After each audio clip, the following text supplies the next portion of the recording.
France Inter. France Inter, le 18-20, Fabienne Synthèse. Hier soir, quand Ouest France a annoncé qu'il était le premier journal français à cesser de poster sur X, anciennement Twitter, donc j'ai retweeté et posé la question qui nous occupe ce soir, partir ou rester. J'ai reçu une volée de messages, certains constructifs, même de la part de gens qui estiment que la liberté d'expression doit tout accueillir, ceux aussi qui savent faire le tri entre le bon grain et l'ivré. Et puis bien sûr, j'ai aussi pris une volée de tarte dans la gueule, assez conforme à ce qu'est devenu Twitter. Je vous en donne un petit florilège, On m'a traité de commissariat politique, on m'a conseillé d'arrêter de chialer, on m'a demandé d'arrêter mon ronron atlantico-mondialiste, on m'a traité de boomer gauchiste, on m'a expliqué que les médias mainstream mentaient toujours et qu'on le savait depuis la période Covid-injection. On m'a expliqué que je traitais tout le monde de raciste et de fasciste depuis des années, donc bien fait pour moi. Tout ça donne envie d'engager le dialogue autant que de manger un rat. On a tous cru à un moment que les réseaux sociaux allaient changer notre manière de voir le monde et permettre une autre conversation directe. Et c'est encore le cas parfois. Sauf qu'Elon Musk a les clés de l'algorithme et ça change tout. Désormais également, si vous n'achetez pas le macaron bleu, vous disparaissez. Et c'est là que le jeu est biaisé. En partant, Ouest France a dit qu'aucune garantie n'était déployée face au harcèlement, face à la violence et la désinformation. Le Guardian de Londres avait expliqué que les avantages de rester étaient désormais moins importants que les désavantages. Et pour être tout à fait transparent, sachez que le groupe Radio France et toutes les radios qu'il compose, donc nous, dans le groupe, la question n'est pas encore tranchée, mais elle existe. Notez aussi que Apple ne fait plus de pub sur X, ni Disney d'ailleurs. Alors, partir parce que Twitter est devenu toxique, rester pour garder le meilleur et ne jamais perdre de vue ce qui se dit, d'où viennent les infos quand elles sont douteuses et diffusées par qui. C'est le téléphone sonne ce soir, soyez les bienvenus. Le téléphone sonne. 01 45 24 7000. Dan, vous êtes le premier, vous êtes le bienvenu, bonsoir. Bonsoir. On vous écoute. Alors, moi, il y a plusieurs choses, en fait, mais vous en avez déjà dit pas mal que je pense. Moi, déjà, la motivation de quitter Twitter, c'est quelque chose que je mûris depuis un petit moment, parce que, en fait, ça a été complètement corrompu par Elon Musk. Mais là, en fait, il y a un cap supplémentaire qui a été franchi, c'est le fait que Elon Musk devienne un objet impossible à éviter sur les réseaux sociaux, tous confondus, pas que X d'ailleurs, parce qu'on peut le bloquer sur X. Et en fait, ce qu'il dit, moi, me met très mal à l'aise, me donne envie de vomir. C'est un petit peu le durian d'Internet en ce moment, il est partout, il pue. Et il a vraiment des propos dégueulasses, c'est-à-dire il explique qu'il vire des gens parce que ils étaient un petit peu empathiques, progressistes. Enfin, c'est vraiment une vision très effrayante de l'avenir, c'est cette personne-là qui maintenant est au pouvoir. Et donc c'est un petit peu le parachèvement, ce personnage, d'une dérive de ce réseau social sur lequel je suis allé pour avoir des faits, pour avoir l'accès à une information à la source, et qui est devenu un ramassis de complotistes, de haineux. Et du coup, Dan, vous avez migré ailleurs ou pas? Non, alors c'est pas que j'ai migré, en fait je pense même, je vais abandonner ce type, je vais essayer de m'éloigner des réseaux sociaux, puisqu'en plus, ces réseaux sociaux sont toxiques, en fait. On le savait pas à l'époque, mais maintenant, on sait que le scroll comme ça, un petit peu infini, c'est quelque chose qui est nocif pour la santé, qui mange notre attention, qui mange notre cerveau. Donc, pour l'instant, je suis pas pressé de trouver autre chose. Je suis presque content d'être écœuré, puisque de toute façon, c'est quelque chose qui me faisait mal à la santé et que j'étais un peu dépendant. C'est un peu comme de l'alcool frelaté qu'on dirait, c'est bien, il est frelaté, je vais pouvoir éviter l'alcool maintenant. Voilà, vive la prohibition. Quand je vous entends, Dan, merci beaucoup. Merci pour ces remarques et cette entrée en matière pour discuter ensemble jusqu'à 20h. Il y a François-Xavier Lefranc, bonsoir. Bonsoir. Vous êtes le président du directoire de Ouest France et vous allez pouvoir nous raconter. Il y a Fabrice Epelboin, bonsoir. Bonsoir. Vous êtes entrepreneur, enseignant à Sciences Po, spécialiste des réseaux sociaux. Je vais commencer avec vous, Fabrice Epelboin. Il y a beaucoup d'arguments que Dan a donnés, mais on voit bien qu'il y a eu la bascule Musk. Est-ce que on a l'impression que cette discussion qui existe partout désormais, dans les journaux, chez les gros comptes, c'est une discussion avant-après Musk ou pas ? Parce que les réseaux sociaux n'étaient pas vertueux avant. Non, ils n'étaient pas du tout vertueux avant. Il s'est passé des choses assez sales avant qu'on a glissé sous le tapis et qu'il va falloir regarder en face. Maintenant que Musk a cette position de pouvoir qu'il a et maintenant que Donald Trump a annoncé des grands procès, un grand démantèlement de tout un écosystème qui gérait les contenus, on va dire ça comme ça. Et ça, il va falloir le regarder en face et ça va pas être joli à voir. Donc effectivement, je peux comprendre que beaucoup de gens préfèrent quitter les réseaux sociaux pour ne pas avoir à se confronter à tout ça, parce que ça va être sale, ça va être dérangeant. Il y a eu un avant et après Musk dans sa prise de contrôle de Twitter, indiscutablement. On est passé d'un Twitter qui était essentiellement démocrate à un Twitter qui aujourd'hui, à grosso bon an mal an, aux États-Unis, on n'a pas vraiment les chiffres en France, mais 47% de démocrates, 46% de mémoire de républicains, et donc quelque chose de plus équilibré qui représente plus la société, mais effectivement ça pue. Là, je reprends les propos de votre premier auditeur, indiscutablement ça pue.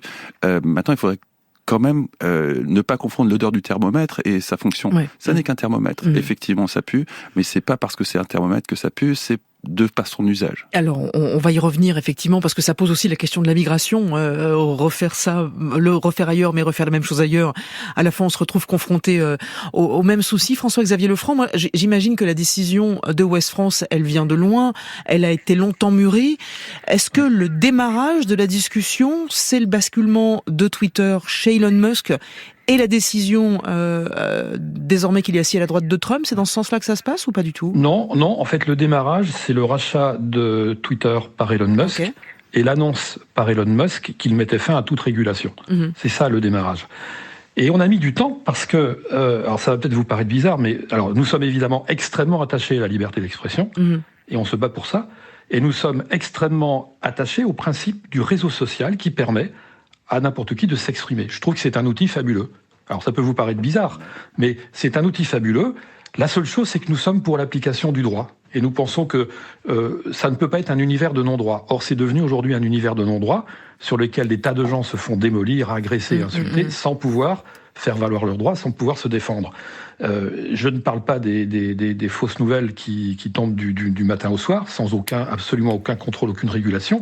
Mais c'est ce que Musk a fait de Twitter, qu'il a baptisé X, qui nous donne tout simplement envie on a autre chose à faire, mais comme on aime les réseaux sociaux, on est sur d'autres réseaux sociaux. Alors j'allais dire, où est-ce que vous avez migré nous on est sur Blue Sky, on est sur LinkedIn, on a des millions de followers sur Facebook, enfin on est extrêmement attaché à la liberté d'expression, mais on pense que on ne peut pas imaginer un univers d'expression aussi puissant que ça sans que le droit puisse le réguler. Est-ce que vous savez ce que vous perdez, François-Xavier Lefranc ? C'est-à-dire, en gros, est-ce qu'il y avait vraiment... Ou est-ce que, pour la visibilité, j'entends ce que vous dites, mais en soi, il n'y avait pas vraiment de vase communicant entre ce qui se passe sur le compte Twitter et la vente du journal.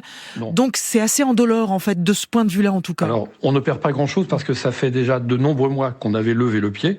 Et là, le petit peu d'audience que ça pouvait encore nous apporter aujourd'hui nous paraît absolument inintéressant au regard de la confiance qu'on renforce dans notre titre auprès de nos lecteurs, parce qu'il y a ceux qui braillent sur les réseaux sociaux, mais il y a tous ceux qui s'expriment, et je vous dire que depuis hier soir, c'est absolument impressionnant, le nombre de lecteurs qui nous disent bravo, et qui nous disent nous aussi on n'en peut plus, voilà. Mais on ne leur demande pas de quitter les réseaux sociaux, d'ailleurs chacun est libre, on insiste bien là-dessus, ce qu'on veut c'est que ça ne soit pas une zone de non-droit.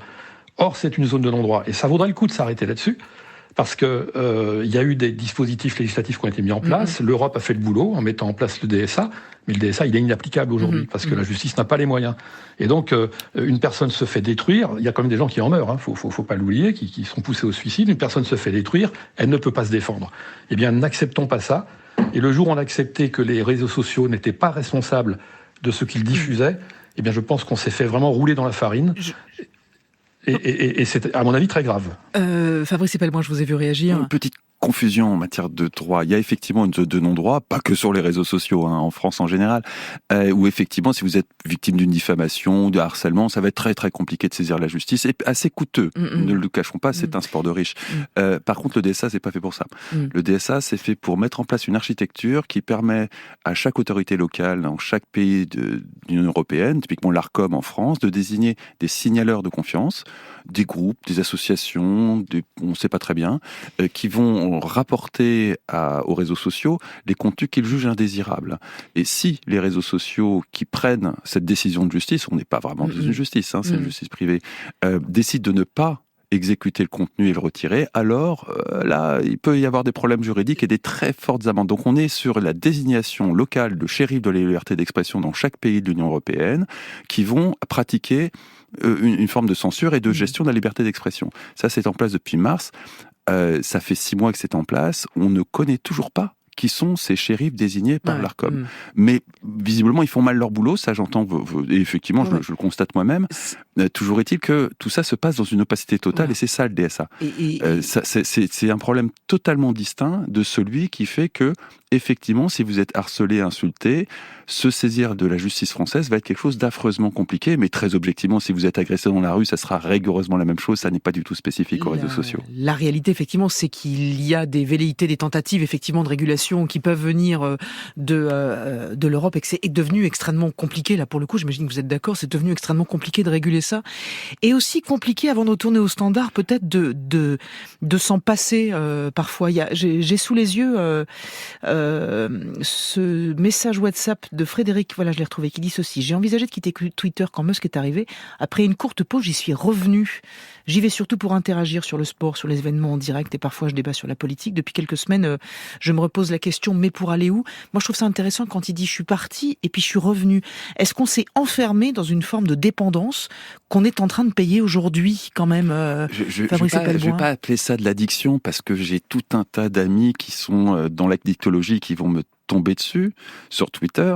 C'est pas les mêmes mécanismes physiologiques que l'addiction à l'héroïne, mais il y a clairement une addiction. Il y a toute une science derrière, la captologie, qui est étudiée de façon très sérieuse pour concevoir ces interfaces de ces logiciels qui proposent finalement de passer du temps. Contrairement à des vieilles générations de logiciels, Word et Excel, on lançait pas Word ou Excel pour passer du temps et se détendre un peu. Ça a commencé avec Tetris, mais on est passé depuis Google à cette nouvelle forme de logiciels qui sont là pour nous faire consommer du temps, pour s'accaparer notre temps de cerveau disponible, qui ont une capacité addictive indéniable. François-Xavier Lefranc, je sais que vous vouliez réagir, je vous écoute. Ah oui. Oui, parce que quand vous vous faites agresser dans la rue, l'agresseur, il se planque pas derrière l'anonymat. Sur un réseau social, quand vous vous faites agresser via un compte anonyme, il est absolument impossible de faire lever l'anonymat. L'agresseur ne vous laisse rarement ses papiers d'identité. Ça doit arriver, mais c'est quand même pas courant que vous fassiez agresser dans la rue avec quelqu'un qui vous laisse sa carte de visite. Il est très vite identifié. Pas vraiment. Si vous regardez les chiffres du ministère de l'Intérieur, vous allez... Attendez, c'est pas notre débat, les amis. Attendez, moi je veux bien qu'on joue à ça, mais le débat d'aujourd'hui, c'est rester ou quitter Twitter. Donc je comprends ce que vous êtes en train de dire l'un l'autre. C'est difficile. Revenez sur Twitter, s'il vous plaît. On est d'accord sur le fait que c'est une zone de non-droit. Mon point est que c'est pas la seule et que c'est généralisé, et qu'effectivement de toute façon la justice est totalement dépassée, que ce soit pour les agressions dans la rue, les vols à l'étalage ou les agressions sur Twitter. La justice est totalement dépassée là-dessus, convenons tout à fait du constat. Allez, Hervé est avec nous. Bonsoir Hervé. Oui, on vous écoute. Bonsoir à tous. Oui, vous m'entendez? Ah, très bien, allez-y. Oui, bonsoir. Merci beaucoup pour France Inter pour participer à cette émission.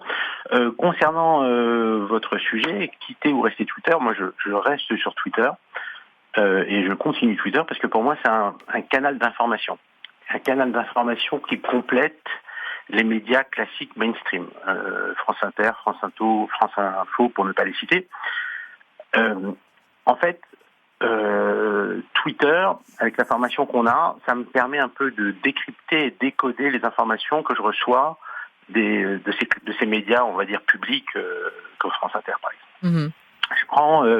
une fois, j'ai écouté de journalistes qui me disaient il y a le problème avec le journalisme, ou à France Inter, par exemple, c'est que tous les journalistes viennent des mêmes écoles de journalisme, ou des écoles de journalisme, où à peu près on pense à peu près la même chose. Donc il y a vraiment un manque ou de la diversité intellectuelle ou des avis ou des positions et on a une sorte des clones qui pensent, qui parlent à peu près la même chose, mais forcément sans que ce soit concerté. Ouais. Et donc vous voyez ce que je veux dire. Donc on n'a pas vraiment une grande diversité. Mais est-ce que vous pouvez me donner un exemple en fait de ce que vous entendez et ce que vous avez été chercher ailleurs sur Twitter?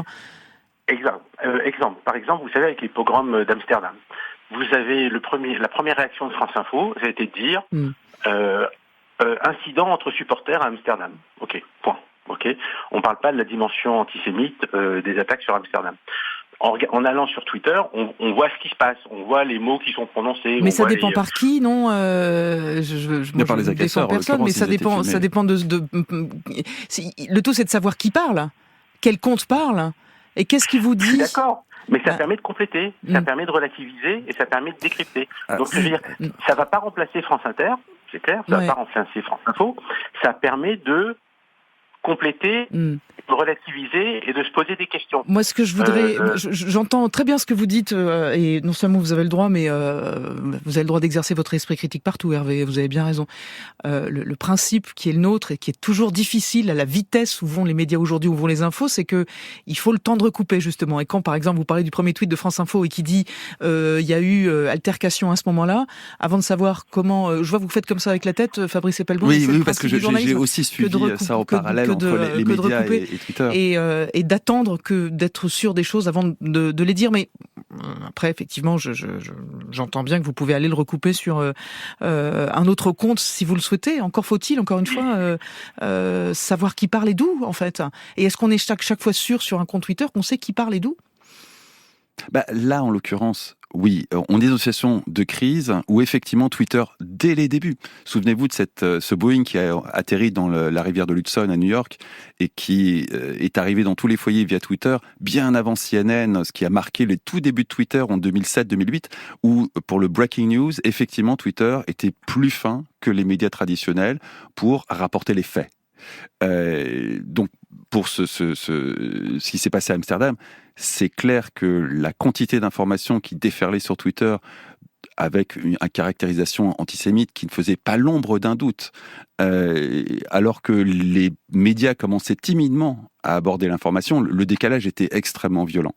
Et que dès qu'on a finalement quelque chose qui est de l'ordre de la breaking news, et qu'on est sur des sujets, on va dire, tabous, ce décalage est d'une violence extrême et porte des préjudices lourds sur la crédibilité des médias, ça c'est certain. J'aimerais, François-Xavier Lefranc, que vous puissiez réagir à ça, le président du directoire de Ouest France.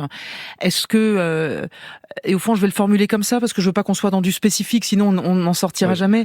Est-ce qu'on n'a jamais trouvé sa place en fait quand on est média traditionnel, comme on dit, sur un réseau social comme Twitter ?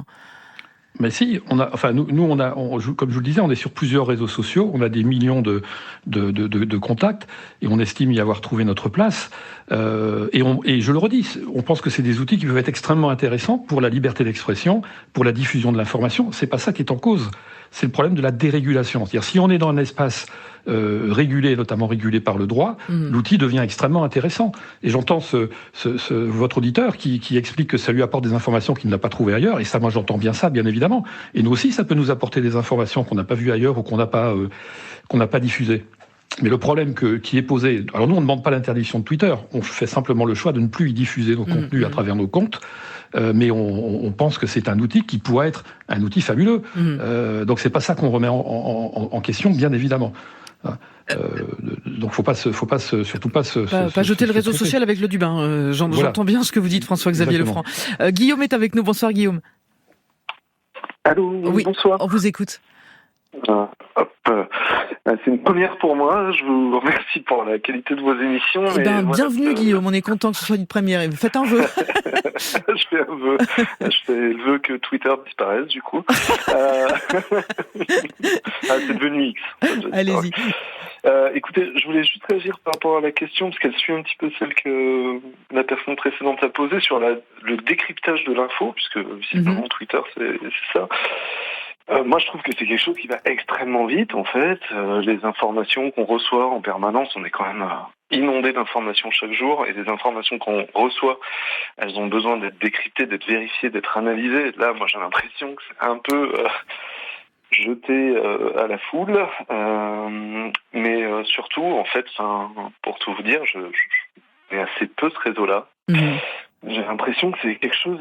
là, j'entends qu'il y a beaucoup de gens qui ont du mal à le quitter. Alors, c'était un outil pour les journalistes. Moi, je pensais ça à la base, en fait, que c'était un outil pour les journalistes pour capter des infos peut-être avant les autres. Mais que fait tout ce monde là-dessus ? Enfin, si c'était un outil à la base pour les journalistes, je sais pas, on n'est pas 700 millions de journalistes dans le monde. Attendre qu'une info soit décortiquée, soit analysée, que les sources soient vérifiées, enfin, ça me semble extrêmement important, et dans cette rapidité-là, voilà. Vous voyez pas l'intérêt ni où ça nous emmène, Guillaume. On a entendu. Merci beaucoup. Vous reviendrez maintenant que vous avez fait votre petite première. Vous pourrez revenir quand vous voudrez. Après, Fabrice Epelbaum, il y a aussi effectivement, il a raison, Guillaume. En fait, il y a aussi toute la résonance qu'on donne sur ce que ça représente en soi. En fait, qu'est-ce qu'on dit que ça représente si on jouait aux parts de marché, comme on le fait à la télé, par exemple. En part de marché, Twitter est un tout petit acteur à côté de Facebook. C'est rien du tout. En puissance politique, c'est totalement central. Tous les journalistes de la planète entière y sont. Tous les politiques de la planète entière y sont. Tous les gens qui influencent ce petit monde, que ce soit des acteurs économiques, des acteurs intellectuels, tout le monde y est. Et puis on a tout un tas d'autres dimensions de Twitter qu'on soupçonne pas un instant, parce que vu les 250 millions d'utilisateurs, il y a plein d'usages qui sont. Mais tous les gens qui ont dans les mains les destinées collectives, ils sont tous. Alors, ce qui n'est pas le cas de Facebook, ce qui n'est pas le cas d'Instagram, ce qui n'est pas le cas de tous les autres. Et est-ce que on a beaucoup de questions comme ça. Pourquoi est-ce que ces gens-là ne s'en vont pas, en fait, quitte effectivement à aller migrer ailleurs? Il y a pardonnez-moi, il y a une auditrice qui cite Marine Tondelier, qui a dit texto, moi je peux pas arrêter Twitter parce que sinon les médias ne viendront plus chercher mes communiqués. Absolument. Ça veut dire que désormais le canal c'est devenu X. Mais le canal, pour Marine Tondelier, pour moi qui passe très régulièrement dans les médias, pour les politiques qui passent aussi très régulièrement dans les médias, pour les médias qui ont besoin de comprendre le monde qui les entoure, pour les chefs d'entreprise qui ont besoin d'échanger des informations, tout ça passe par Twitter. Ça veut dire que se dire qu'on n'y va plus, ça n'a pas de sens selon vous? Ça fait une quinzaine de fois qu'on a une grande migration de Twitter vers des trucs qui font que les gens vont vers d'autres systèmes, s'aperçoivent. C'est plutôt une bonne expérience, je pense, parce que typiquement, la dernière grande migration, c'était vers Mastodon, qui est un autre, pas très loin de Blue Sky, mais qui est une autre technologie avec une censure qui se passe à un niveau beaucoup plus local. Donc il y a différentes maisons, instances, on appelle ça, qui chacune exerce une censure avec un administrateur qui a droit de vie et de mort sur les contenus qui viennent d'ailleurs. Et du coup, ça a été une expérience sociale très intéressante de voir comment la censure, quand on l'a délocalisée, qu'est-ce que ça donnait. C'était catastrophique, tout le monde est revenu. Est-ce que François-Xavier Lefranc, là-dessus, et c'est d'ailleurs pour ça que le compte Ouest France, il existe toujours, vous l'avez pas fait disparaître, vous n'intervenez plus. Est-ce que la raison pour laquelle vous choisissez de ne plus intervenir, mais de garder le compte, c'est aussi ça, parce que sinon, là, pour le coup, désormais que les canaux sont devenus Twitter, vous risqueriez de perdre quelque chose? Non, alors écoutez, je vais vous dire, moi, sur les réseaux d'information, je pense qu'un journaliste aujourd'hui qui ne peut pas se passer de Twitter a un vrai problème avec le métier. La rédaction de nous, on a des centaines de journalistes professionnels, on a des dizaines de correspondants dans le monde entier, on a des tas de réseaux et on utilise plein de réseaux sociaux d'ailleurs, mais la dépendance à Twitter, ce serait une maladie, à mon avis, assez grave. On peut tout à fait se passer de Twitter, même si, effectivement, sur Twitter, il y a plein de faits et de photos, de textes, d'informations qui peuvent circuler, qui sont vraies, qui sont fausses, mais je suis tout à fait d'accord là-dessus. Nous, on regarde ce qui se passe sur Twitter, hein. On n'a pas fermé les yeux hier. On regarde ce qui se passe sur l'ensemble des réseaux sociaux, on regarde ce qui se passe sur tous les canaux de diffusion d'informations. On a simplement, je le rappelle, fait le choix de ne pas mélanger nos contenus avec des insultes, des menaces, des choses qui tombent à jet continu. Et en fait, ce qui fait que c'est un espace qui est complètement abîmé. Mais j'entends bien la question, c'était pas est-ce que vous ne savez pas aller chercher l'info différemment? C'était désormais, si c'est le canal, ça veut dire que si un communiqué de presse, effectivement, parce que ça va plus vite et que ça atteint tout le monde, parce que tous les médias passent par l'intermédiaire de Twitter, à un moment, il faut bien avoir l'œil dessus. Même plus un communiqué de presse. Aujourd'hui, les politiques font un tweet. Ils ne font pas un communiqué de presse. Ils font un tweet et c'est commenté au journal. Et le premier d'ailleurs là-dessus justement, et ça boucle un peu notre boucle, c'est Donald Trump, dont on suivait les tweets et dont on se demandait effectivement jusqu'à quel point il fallait Trump était croustillant, aussi mais tous les les autres comptabiliser. Font leur communication sur Twitter. Donc c'est vraiment devenu totalement central. Rester ou partir. Certains ont fait choix de partir avec beaucoup de followers, beaucoup de comptes derrière eux. Bonsoir Salomé Saké. Bonsoir. Vous êtes journaliste à Blast, Salomé Saké, vous êtes autrice de Résister aux éditions Payot. Vous êtes partie avec 210 000 abonnés que vous avez laissés. Je cite le nom parce que c'est une grosse communauté et que surtout, au fond, c'est exactement grâce à ce réseau social que des journalistes comme vous ont pu, à un moment, avoir la parole et aussi entrer dans d'autres médias s'il le faut. Mais ça a commencé par là chez vous. Complètement. Qu'est-ce qui justifie votre départ à vous? Et encore une fois, est-ce que vous avez mesuré en effet qu'est-ce que je perds, qu'est-ce que je gagne, et qu'aujourd'hui j'ai les moyens de partir en fait? C'est aussi ça que vous vous êtes dit, Salomé Saké, ou pas? Effectivement, c'est un gros sacrifice et c'est pour ça que j'ai précisé moi aussi mon nombre d'abonnés en quittant Twitter, parce que c'est des années de travail pour pouvoir construire une communauté de 210 000 personnes qui vous suivent et qui relèvent vos contenus. Et c'est comme pour beaucoup de journalistes, beaucoup de médias, c'est une perte de visibilité qui a un coût professionnel assez important, puisque ça a été dit, il y a tous les médias qui sont directement sur Twitter, et moi, dans mon cas, ça a construit une partie de ma carrière. D'être sur ce réseau, ça m'a permis d'être invitée dans des médias. J'ai choisi de partir parce que j'avais déjà remarqué cette lente dégradation depuis quelques années, qui nous exposait notamment à des menaces et à des insultes récurrentes, qui étaient de moins en moins modérées. Et quand Elon Musk a racheté ce réseau, là, ça a vraiment été, c'est devenu une catastrophe. Et je l'ai vraiment quitté pour deux raisons. La première raison, c'est une raison qui est politique, c'est que je pense qu'on ne doit pas, et particulièrement en tant que journaliste et en tant que média, entretenir un réseau qui a été structuré désormais par et pour l'extrême droite et qui a pour visée de faire éclore la pensée d'extrême droite, surtout dans la situation politique qu'on connaît aujourd'hui en France et à l'international. Je pense qu'il y a vraiment une question pour moi, qui est presque une question déontologique, de ne pas continuer à donner de l'argent et à enrichir ce réseau-là, de ne pas légitimer ce réseau-là. Et ensuite, il y a une deuxième question qui est une question de sécurité et de santé mentale. C'est qu'à titre personnel, j'ai été gravement harcelée sur ce réseau. On parle de menaces de mort, de harcèlement, d'insultes, de campagnes de dénigrement organisées de manière quotidienne. Et je ne pouvais pas continuer à m'exprimer sur ce réseau-là, ou quoi que je dise, de toute façon, j'étais mise au même niveau que beaucoup de fake news. C'est le sens que c'était le sens de ma question. Effectivement, Salomé Saké, c'est un moment, et quand on arrive à ce niveau-là, et c'est vrai que tous les comptes comme le vôtre, hélas, ont fini, et surtout sur des sujets autour de l'écologie d'ailleurs, qui peuvent être des sujets sensibles, à la fin, est-ce qu'on finit par se dire, de toute façon, ça sert à rien, parce que vous n'en retirez plus rien. En fait, il y a plus depuis combien de temps n'avez-vous pas dialogué au fond avec quelqu'un sur Twitter?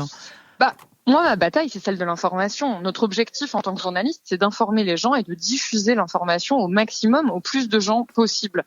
Et dans ce contexte-là, c'était rendu très difficile. Je dis pas que c'était impossible parce que je pense qu'on touche toujours des personnes, mais ce qui est rendu très très compliqué, c'est qu'on ne discute plus des faits. On n'est pas en désaccord sur des stratégies ou sur des interprétations.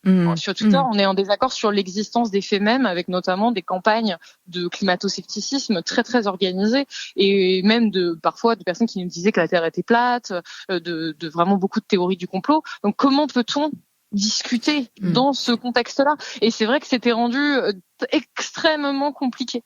Est-ce que du coup vous migrez, parce que vous avez toujours besoin de ce canal-là, Salomé Saké, donc vous migrez vers Blue Sky, je sais pas, vers Thread, vers Mastodon, est-ce que ça veut dire qu'il faut recommencer à zéro, ou est-ce que vous dites je peux faire sans? Vous en êtes où là? Moi, je repars à zéro sur d'autres réseaux que je vais tester. Donc, je me suis mise sur Thread, sur Blue Sky, et j'avais déjà un réseau sur Instagram et sur TikTok. Donc, j'essaie d'investir tous ces différents réseaux, encore une fois, dans cette optique de transmettre au maximum l'information. Mais je sais que c'est risqué, que je retrouverai pas complètement cette communauté. Et c'est un sacrifice personnel, c'est un sacrifice professionnel pour moi. Et j'espère pouvoir participer avec un grand mouvement, peut-être à changer le cours des choses. Il faut rappeler quand même qu'Internet, c'est de perpétuels changements qu'on a tendance à oublier. Il y a eu des époques entières qui ont été structurées autour de MSN, autour de Skyblog, autour de MySpace, des choses qu'on a oubliées, qui ont disparu, qui se sont renouvelées. On n'est pas voué à rester sur des réseaux qui sont façonnés par l'extrême droite. On peut changer les choses, et pour ça, ça passe par des mouvements de masse qui sont initiés à certains moments. Donc, ça a été dit, il y a eu plusieurs vagues, effectivement, de personnes qui ont quitté Twitter. Moi, j'en ai jamais vu quand même des aussi importantes, et surtout, on n'était pas à ce moment où, je rappelle, c'est un changement très récent, c'est qu'on peut même plus bloquer des gens. C'est-à-dire que des personnes qui vont vous harceler, qui vont vous insulter. Ah bon ? Oui, c'est un changement qu'a opéré Elon Musk. Il a désactivé la fonction blocage, au sens où vous pouvez bloquer, mais vous pouvez encore être vu. C'est-à-dire qu'on peut faire des captures d'écran de vos tweets et rediffuser avec des messages malveillants. C'est le seul réseau qui fait ça. D'accord. Et ça a tellement changé que je pense que même, ne serait-ce que pour des questions de santé mentale, toute personne qui veut vraiment diffuser l'information va devoir soit ne plus jamais discuter et avoir de vraies, une vraie attitude en fait sur le réseau, c'est-à-dire de vraiment avoir une activité, soit va devoir partir. Ouais.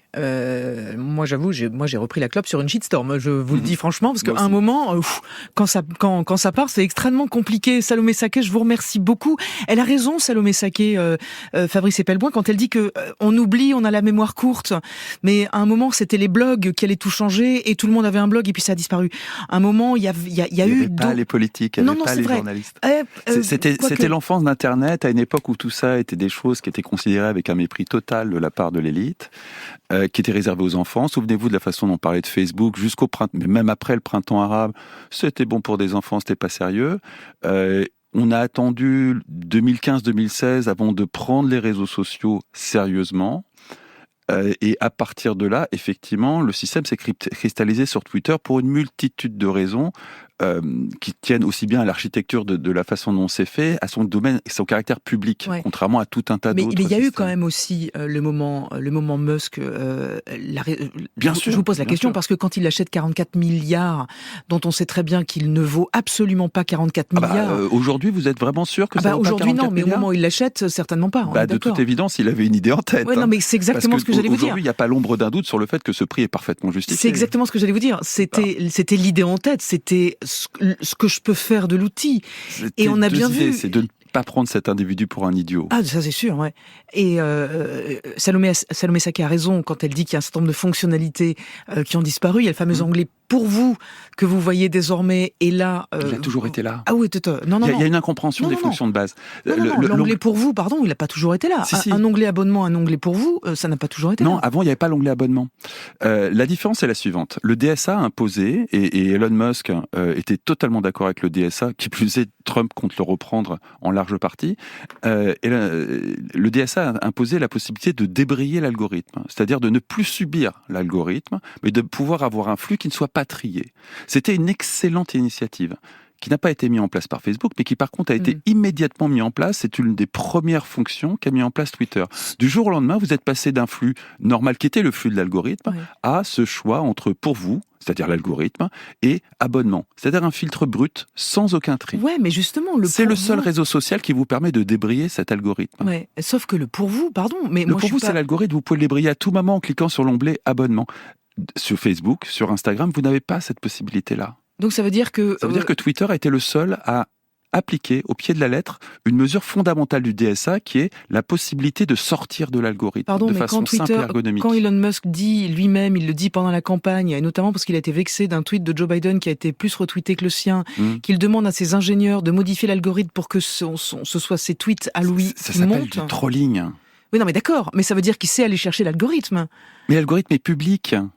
Il a été publié. Il y a beaucoup de choses à reprocher à Elon Musk. Le problème, c'est qu'il faut vraiment regarder les faits. L'algorithme est public, il est publié sur GitHub, qui est un répertoire international de code libre. Vous pouvez regarder le code de l'algorithme, il est régulièrement commenté, et chaque fois qu'il y a le moindre changement, il y a des nuées de développeurs informatiques qui commentent les changements du code. Vous pouvez voir comment un message est augmenté, pourquoi, qu'est-ce qui le fait augmenter. Tout ça est public. C'est le seul, encore une fois, réseau social qui permet d'avoir accès au code et de l'auditer. Et il y a des millions de personnes. Oui, mais qu'est-ce que ça change pour moi, qui voit popper Elon Musk tous les 4 matins sur mon compte ? C'est que concrètement, contrairement à Facebook ou à Instagram, vous pouvez avoir les moyens de comprendre comment ça fonctionne. Je comprends, mais et si Elon Musk pop en permanence, non seulement sur Twitter, mais partout en ce moment, c'est tout simplement qu'il occupe un territoire médiatique phénoménal, que ce soit sur Twitter ou ailleurs. Twitter ne fait que refléter le fait qu'effectivement il a pris une importance qui est totalement disproportionnée dans nos vies politiques. Il va falloir s'y faire. Il a, pour le dire de façon courte et violente, acheté cette campagne. Ouais. Il est désormais une espèce de... Alors, il n'est pas vice-président, il est best buddy. C'est-à-dire qu'il va remplacer un peu le rôle de la première dame à l'époque où elles avaient du pouvoir, comme l'époque d'Hillary Clinton. Et il va avoir un poids considérable sur l'avenir des États-Unis. Et très clairement, il a fait ça avec un investissement de 44 milliards de dollars, ce qui est finalement assez modeste. Michael est avec nous. Bonsoir, Michael. Oui, bonsoir. On vous écoute. Eh bien, à chaque fois qu'on cherche des articles sur les alternatives à Twitter, on tombe souvent, les journalistes, j'ai l'impression, vont souvent nous donner la référence à Blue Sky. Et je voulais dire que personnellement, je trouve pas que ce soit une bonne idée de quitter une grosse entreprise américaine pour rejoindre un autre réseau social qui dépend elle aussi d'une grosse entreprise américaine. D'autant plus que si vous cherchez les infos, Blue Sky, ça n'est ni plus ni moins qu'une émanation de Twitter. Ça a été créé par l'ancienne équipe de Twitter. Jack Dorsey, ouais. Voilà, du coup, je me dis que si Twitter part en vrille, qu'est-ce qui empêcherait Blue Sky de partir en vrille aussi à un moment donné ? Et pour ma part, j'ai plutôt fait le choix de Mastodon. Je suis pas très d'accord avec votre intervenant précédent qui disait que la censure marchait pas sur Mastodon. Au contraire, si, elle marche. Pour moi, c'est un havre de paix. C'est l'impression de rentrer dans un café littéraire après avoir fréquenté une tribune de hooligans. Et je ne peux conseiller qu'à tout le monde d'essayer et de venir sur Mastodon. Mastodon, c'est classé par ordre chronologique. C'est pas un algorithme qui décide pour vous ce qui est mieux pour vous. En plus de ça, il n'y a pas de pub. Enfin, il y a plein d'avantages à rejoindre ce réseau social-là. Et il y a des journaux sur Mastodon, parce que j'allais demander à François-Xavier Lefranc si... Alors, il n'y a pas des journaux, il y a des journalistes surtout, notamment... il y a les jours, le glisston dans l'oreille, ouais. Il y a le code a changé. Non, c'est pas Xavier Delaporte. Si. C'est Xavier Delaporte, eh bien, il a rejoint Mastodon lui aussi. François-Xavier Lefranc, vous, qu'est-ce qu'on regarde aujourd'hui à Ouest France, en fait, comment on regarde ? Il y a plein de réseaux intéressants, il y a plein de nouveaux réseaux qui sont intéressants, et on regarde ça avec beaucoup de curiosité et d'intérêt. Je pense à un réseau dont on n'a pas parlé, qui s'appelle Quaïs, qui est un réseau français, celui-là, qui essaie de creuser son sillon, et je suis persuadé qu'il y aura assez rapidement des réseaux, on en a cité un certain nombre, mais qui ont véritablement beaucoup d'intérêt, et où le citoyen peut trouver un espace d'intelligence, de réflexion, d'information, de diffusion d'informations. Donc moi, je suis pas pessimiste du tout. Je pense qu'il faut simplement s'intéresser à autre chose.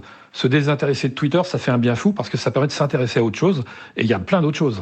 Ça repose, hein. François-Xavier Lefranc. Oui. Fabrice Epelmoin, vous y êtes, vous, sur Twitter ou pas ? Oui, bien sûr. Mais, et alors vous dites, bien sûr, parce que c'est votre boulot ? Ou parce que désormais c'est indispensable ? Parce que c'est mon boulot, parce que c'est indispensable, parce que c'est la seule façon de comprendre la marche du monde. Et pour comprendre la marche du monde, il faut regarder dans des endroits où effectivement ça pue. Et je comprends tout à fait les gens qui n'ont pas envie de le faire, mais comment voulez-vous comprendre le monde sans comprendre Trump et Elon Musk de nos jours ? C'est impossible. Et c'est un argument. Merci beaucoup. Merci à tous les deux, à tous les trois et à tous ceux qui ont participé à cette émission. La question des petits bateaux, c'est celle d'Augustine, elle a 7 ans.